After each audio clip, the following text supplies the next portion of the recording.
Sa kabila ng ningning ng kanilang showbiz career sa Pilipinas, marami na rin sa mga Pinoy celebrities ang piniling iwan ang kanilang kasikatan upang magsimula ng bagong buhay abroad. Karamihan naman sa kanila ay mas nagtagumpay pa sa kanilang bagong propesyon at mas malayang nakakabuo ng kanilang sariling pamilya.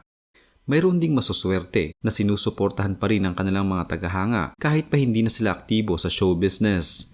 Bagamat iba't iba ang dahilan ng kanilang pag-alis sa showbiz, iisa lang din ang pangarap ng mga celebrity na ito. At yun ay ang mas matulungan pa ang kanilang pamilya. Kagaya na lamang ni Tristan Perez na mas piniling iwanan ang kanyang aktibong propesyon bilang isang PBA player sa Pilipinas at maging isang truck driver sa Canada. Good decision para sa dating Blackwater Elite Kager na si Tristan Perez ang pag-alis sa bansa upang manirahan sa Canada kasama ang kanyang asawa na si Princess Jamil Perez at kanilang mga anak.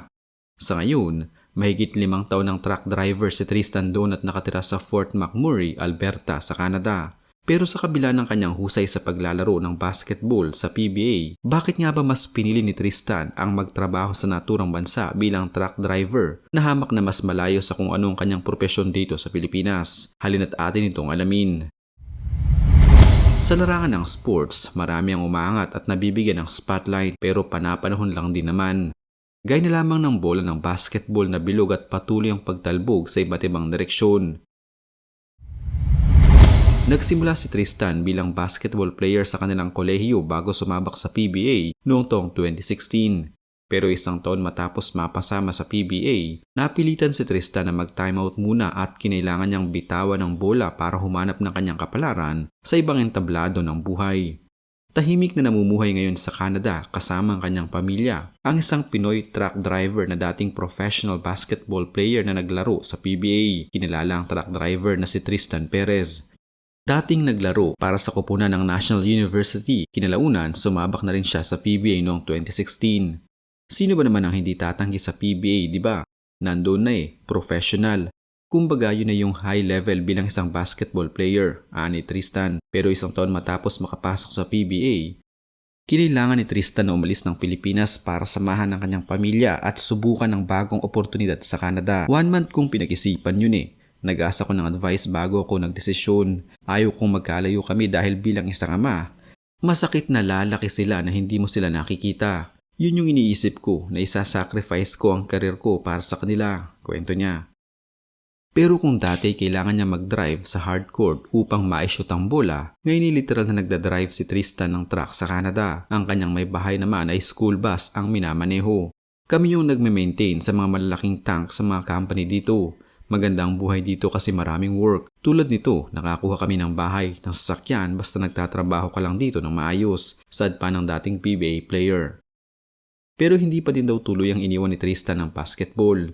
Nakakapag-basketball pa rin ako every weekend. Still nandoon pa rin ang love ng basketball, di ba? Hindi na mawawala yun, pahayag niya.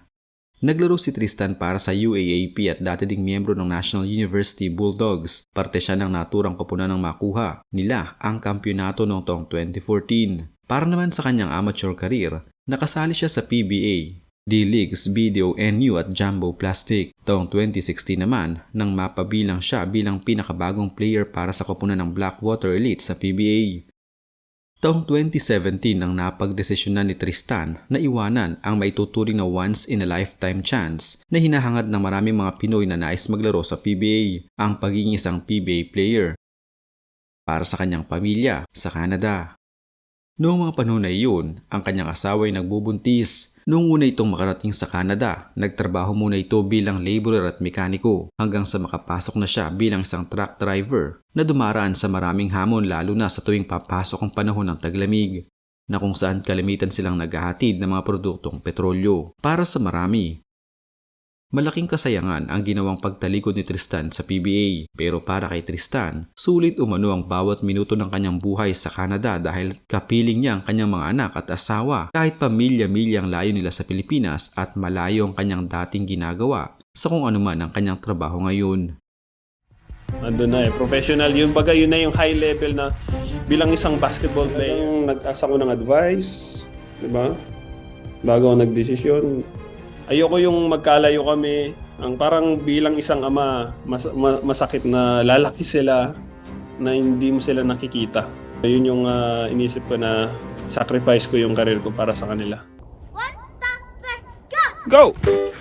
Kami yung nagme-maintain sa mga malalaking tank sa sa mga company dito. Maganda ang dito ang buhay kasi work, ang daming work. So, tulad nito, may makakuha kami ng bahay, di ba?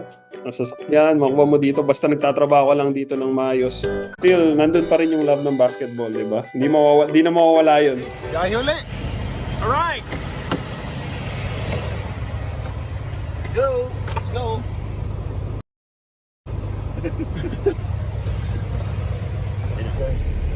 We're going, guys? You betcha. Okay, there you go. Hey, I'm going.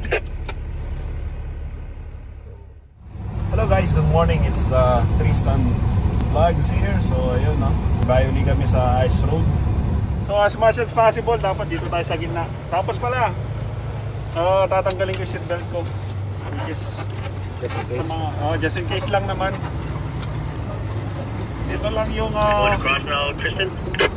so ang takbo lang namin is 5 kilometers an hour. Ganyan lang kabaga. Ewan ko kung crack yun o utot ko yun. Eto, dito na kami sa Delta Road. Ano muna kami? Break muna kami. Ihing-ihi na ako.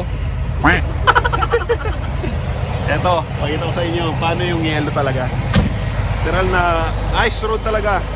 Yan. Solid. Yelo. So, yun, yung dinadaan talaga namin is yelo talaga. So, ayun.